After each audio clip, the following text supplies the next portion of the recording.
Today we talk about tear incontinence. Do you have such a moment? Just like when we quarrel, someone just said something serious. Your tears immediately well up in your eyes. You are not afraid. I'm not pretending to be pitiful. You're just trying to control your emotions.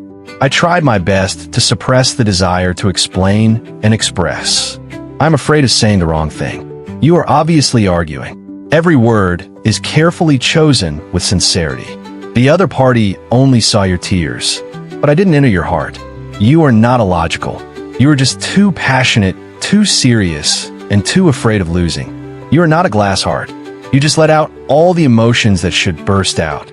I've been hiding for too long. Sometimes you break down not even because you are sad, but someone else's sudden tenderness.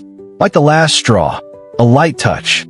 It crushes you. That disguise that had lasted all day. Are you becoming more and more disgusted with yourself? Every dispute, you just want to make it clear, but the words haven't been finished yet. Tears fell first. You obviously did nothing wrong, but always in the eyes of others. Became the most emotional, the most embarrassed person. Then I replayed it alone late at night, recalling what I said at that time sentence by sentence. A look, a pause. Don't let yourself go.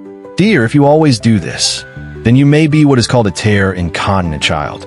But please remember, it's never a disease. It's not that there's something wrong with you. You are just too sensitive and too sincere. You care too much about what others say, trying too hard to be heard and understood. But I'm too afraid to say something wrong. It will push a relationship away. You are not unwilling, just too kind. You have been an independent and sensible child since childhood. When family members are angry, you don't dare to talk back when your friends ignore you. You should examine yourself first. Is there something that is not done well enough? You never get angry easily. It's not because you have no temper, but you know too well that once emotions get out of control, it will make the relationship irreparable. You won't fight back. You just can't bear to hurt others. You are not aggrieved. You're always thinking about others. But this gentleness, most people can't see. They'll just say you're too sensitive, crying when something happens.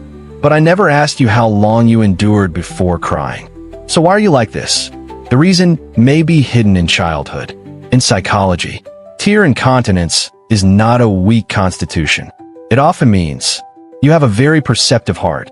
You are not too emotional, but the ability to empathize is too strong, feeling too deep. You may have lived in conditional love since childhood. For example, only when you do well in the exam, you deserve a compliment. Only listen. You have the right to be loved. Other people's childhood was spent being spoiled and making noises. Even when crying, someone comforts me. And you are sensible. It's patience. It's being careful not to let people down. You learn to read people's expressions since you were a child. Used to pleasing.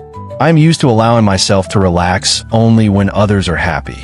You don't dare to express your true emotions because you already understood it when you were a kid. Good performance will be liked.